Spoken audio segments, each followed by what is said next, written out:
in Missouri, the state house wants to do some limiting on how food stamps can be used.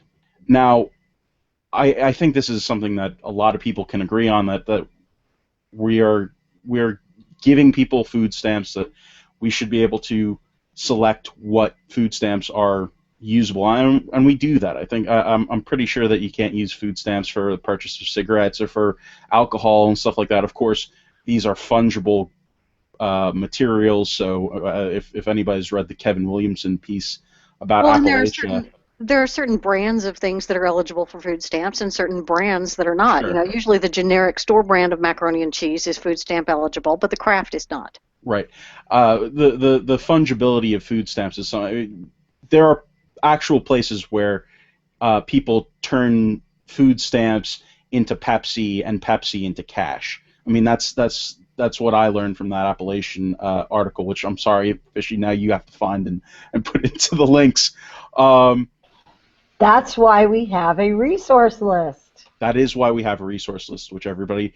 Now you also have to put that link into the links so that people can click on that link to find the other links.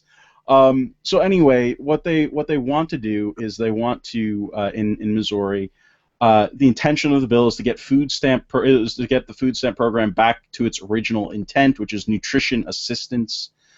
And the problem with this thing, which seems all fine and good, is that they were not very specific about what they wanted to limit.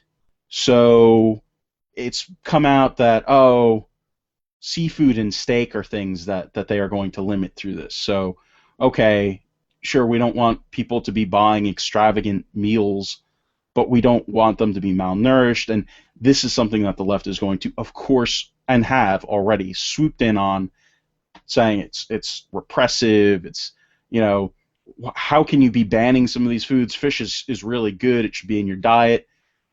The problem that we had here, the problem that the Republicans in Missouri had, was that they did not specify correctly when they were dealing with these things. They kept it broad, or the story was reported that it was broad, and they need to make sure that it is kept down to things that people would understand. People would understand, hey, if you're on SNAP, maybe you shouldn't be buying a lobster. Maybe a lobster is not the best usage of the money that we're giving you for food. Maybe that's not the most effective way of sustaining yourself.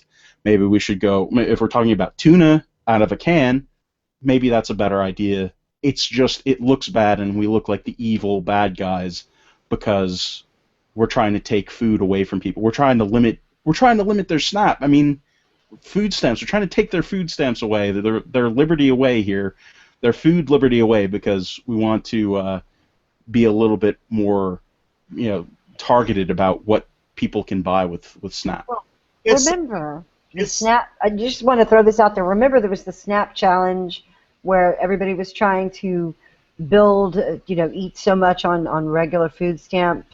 There's some great research there. I'll have to link as to people who did it well and people who purposely did it wrong. Exactly.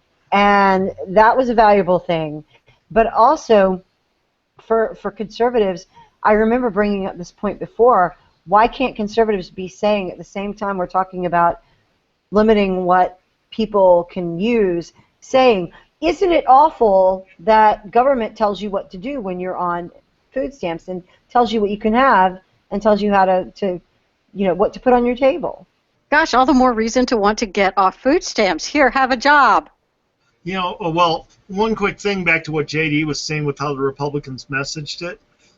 Just a general rule of thumb, we have to remember always, before you say it, think how they'll use it.